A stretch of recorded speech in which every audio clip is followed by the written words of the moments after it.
ये कहानी है एक छोटे से गांव में रहने वाले 10 साल के नन्हे बालक आरव की, जो गरीब लेकिन साहसी और जिज्ञासु है। आरव का सपना होता है कि वह अपनी छोटी सी दुनिया से बाहर निकले और अनगिनत खूबसूरत स्थानों को देखे। हालांकि उसके पास यात्रा के साधन नहीं है, पर फिर उसकी जिंदगी में एक ऐसा दिन आता है जब उसकी ये इच्छा पूरी होने की कगार पर आ जाती है। रहस्यमयी दुकान और जादुई कालीन गांव के किनारे एक पुरानी और रहस्यमयी दुकान थी जहां लोग जाने से कतराते थे। एक दिन आरव अपने दोस्त विवेक के साथ उस दुकान के पास से गुजर रहा था। आरव ने जिज्ञासावश विवेक से कहा, चलो देखते हैं इस दुकान में क्या है। विवेक ने डरते हुए मना किया, लेकिन आरव का साहस उसे अंदर खींच ले गया। जब वह अंदर गया तो उसने देखा कि वहां ढेर सारी पुरानी और रहस्यमयी चीजें रखी थी।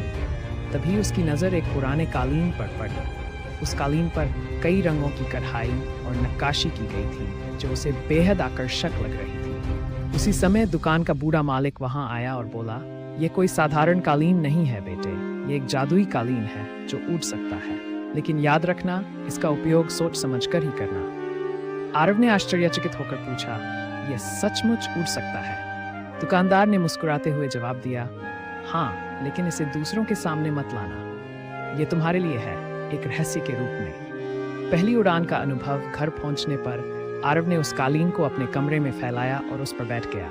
उसने धीरे से कालीन से कहा, ओ जादुई कालीन, मुझे उड़ाकर कहीं दूर ले चलो। अगले ही पल वह कालीन हवा में उड़ गया। आरव को पहले तो थोड़ा डर लगा, लेकिन धीरे धीरे इसका आनंद लेने लगा। वह पूरे गांव के ऊपर से उड़ते हुए जंगल की ओर निकल गया। जंगल के पार पहली मंजिल कालीन उसे एक घने जंगल में उतारता है। वहां आरव ने पेड़ों की विशालता, पंछियों की चहचहाहट और जंगली जानवरों को देखा।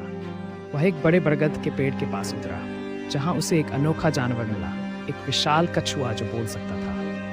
वह कछुआ बोला, मैं इस जंगल का रक्षक हूँ, तुम यहाँ कैसे आए छोटे बच्चे? आरव ने उत्साह से उसे अपनी कहानी बताई। कछुए ने उसे जंगल के अनोखे रहस्यों के बारे में बताया। आरव ने जंगल में कई नई चीजें देखी और सीखी। रेगिस्तान का खतरनाक सफर, इसके बाद कालीन ने उसे एक रेगिस्तान में उतारा। वहां चारों ओर रेत ही रेत थी। अचानक रेगिस्तान में एक विशाल रेत का तूफान आ गया। आरव ने डरते हुए कालीन से कहा, हमें यहाँ से जल्दी निकलना होगा। लेकिन तूफान इतना तेज था कि कालीन भी उस तूफान में फंस गया। आरव ने अपने साहस का परिचय देते हुए कालीन को नियंत्रित करने की कोशिश की और आखिरकार दोनों ने मिलकर उस तूफान से बच निकलने का तरीका खोजा।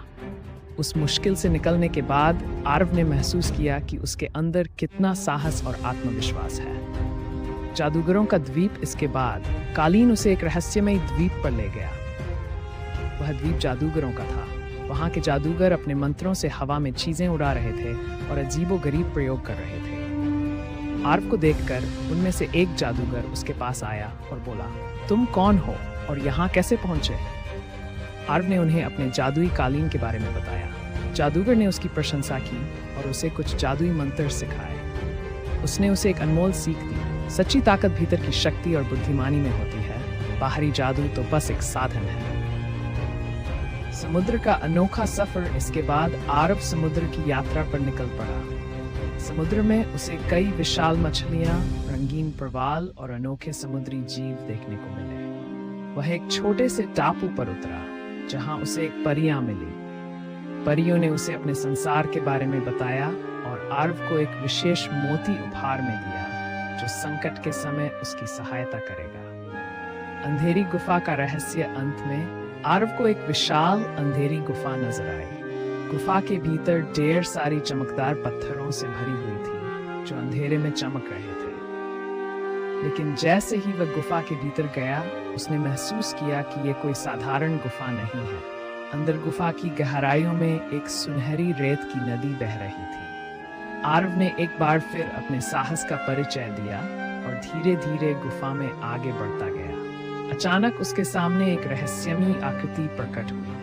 वह एक बूढ़ा ऋषि था, जो उसे देखकर मुस्कुराया और कहा, यह रेत की नदी तेरे भीतर की संभावनाओं का प्रतीक है। यदि तू सही राह पर चलेगा तो ये जान और बल के रूप में तेरे जीवन में बहेगी। आरव ने उस ऋषि के चरणों में झुककर आशीर्वाद लिया और अपनी यात्रा का उद्देश्य समझा। घर वापसी और सिखाई गई सीखें आरव का रोमांचक सफर अब समाप्त हो चुका था। कालीन ने उसे वापस उसके गांव में पहुंचा दिया। इस पूरे सफर ने उसे कई सीखें दी, साहस, धैर्य, जान और दोस्ती की महत्व।